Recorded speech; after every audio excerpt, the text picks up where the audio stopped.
Hi guys, Alexi here from GosuGamers with Lewis Peacemaker Tadeu, coach of Tempo Storm. How are you, Lewis? Yeah, very good. Really happy. Feeling good about the win just now? now? I mean, almost had a heart attack, but now I'm good. Yeah, as you mentioned, showtime. Yeah, Man. Yeah, he was crying. Wow. Like, he's a young kid. I mean, it's very special for him, like what we achieved.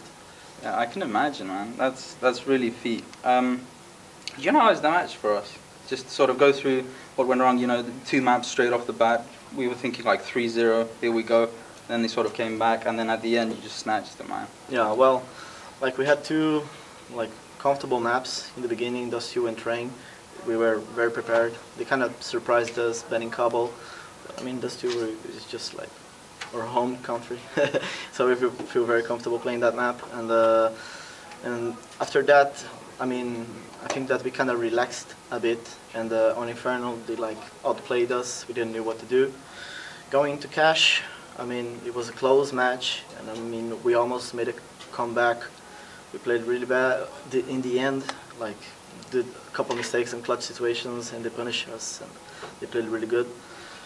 Yeah, and the last map, I mean, just crazy. I mean, we studied a lot of demons from Demon Mirage, and we lost them in Malmo for Demon Mirage, so we were just very prepared to play against them on Mirage again. Yeah, very comfortable win in the end. As sort of a more general question, how do you guys find the travel? Obviously, you were traveling from America to Europe. How does that impact the guys? How does that impact yourself? Yeah, actually, like since we've been bootcamping in Sweden for like 3 weeks, the travel to here was pretty okay. It was 2 hours and a half flight, so we didn't feel like jet lag or anything. We were very good, and I think that also helped us like to get these results, because it's very hard for teams like from North America to travel here all the time and get jet lag and have to play the other day. I mean, you feel tired, and, you know, your brain doesn't work the same. It's really hard. So for this tournament, we were just like very prepared in every aspect. So sort of coming back home, you guys obviously live on the same street as Luminosity Gaming. Yeah. What's the sort of interaction between you guys? What's the chemistry between the 2 teams? Actually, like they are brothers for us. I mean, they live across the street, and I mean, we always try to like get experience with them and like share everything with them, like like the way we're playing, like the way we should play and everything. Like falling is like really important for us, because it's like everyone says that he's our mentor, and actually like he really is. I mean, he helps us a lot. And even though like in game he's not helping, but outside, I mean, he's just a really good friend, and I mean, all the guys from Luminosity helps us a lot, and it's great living close to them. Looking at your role in particular as a coach, what exactly are your commitments to the team? What exactly do you do for them? Yeah.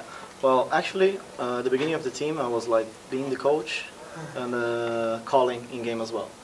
And then in Katowice we worked pretty good. In Malmo we had a bad result, so we decided for this tournament to bring Boats as the game leader, and I would help him like in some situations, and I would just do my coach role, which means like study the opponents, like do new strats, and like tell the team the mistakes they are doing, like do some notes, and that's what I've been doing.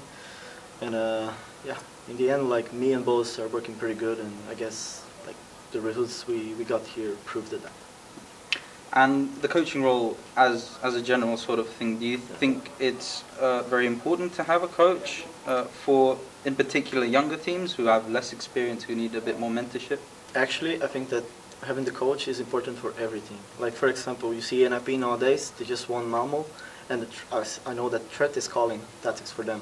So I mean, I think that NIP like kind of reinventing themselves, like they look like a new team because of Threat. I mean, Threat is probably doing a really good job there, and I feel like this coach role is something that is like the future. You know, I feel like every team is like kind of adapting to coaches, and like a guy behind at least helping. I mean, you don't have to call every time. Like I'm not calling anymore, but like you have to be present. You have to like do your job, like study the opponents, like do new strats, bring new things to the team, and of course release pressure from the players. That's the most important thing. Like you can't go argue with them. Like your job is to like keep them relaxed, tell them like keep them positive, and like keep cheering them. That's what I do. I mean, I keep the guys really hyped during the game, and that works for us. As a coach, you obviously analyze. Could you give your opinion on the introduction of the nuke to the new competitive map pool?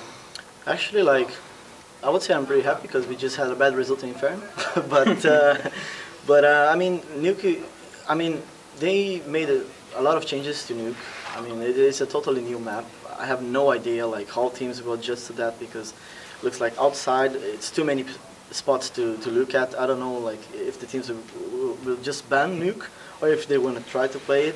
What we saw is that some European teams, at least during practice, they were like practicing their banned maps and banning and like not playing Nuke at all. So I don't know. I mean, I think that it's good for the Counter-Strike. I mean, I like these changes from Valve. Like keep the game like involving for the fans, and it's fun to watch. And I mean, we'll probably try. I mean, my team we will probably try Nuke. I mean, I always loved Nuke back in the day, so yeah, it's good for us. And as a team, Tempo Storm, what are your goals for 2016? What do you aim to achieve? Actually, like our main goal for 2016 is to qualify to the major, to the next major. I mean, we feel very sad that we didn't manage to qualify to the last one in North America. So I think that our first goal is to like get more experience, play the next major, and see what happens. Yeah. And to sum everything up, you're facing SK Gaming tomorrow. Your thoughts? Well, SK is a really good team. They will be like, I think they will be totally different from the last time we met. I mean, we won comfortable, but I mean, tomorrow it's a different match, best of 5, not best of 3 anymore. So they will be very prepared, and they already proved in this tournament that they are ready to beat anyone. They beat Hellraisers, they're a great team, and they've been playing amazing, like with really convincingly victories, like crushing their opponents. So tomorrow we have to have a good mindset and be ready because it's going to be a tough match. So thank you very much for the interview. Thank you very and best much. of luck tomorrow. Appreciate it.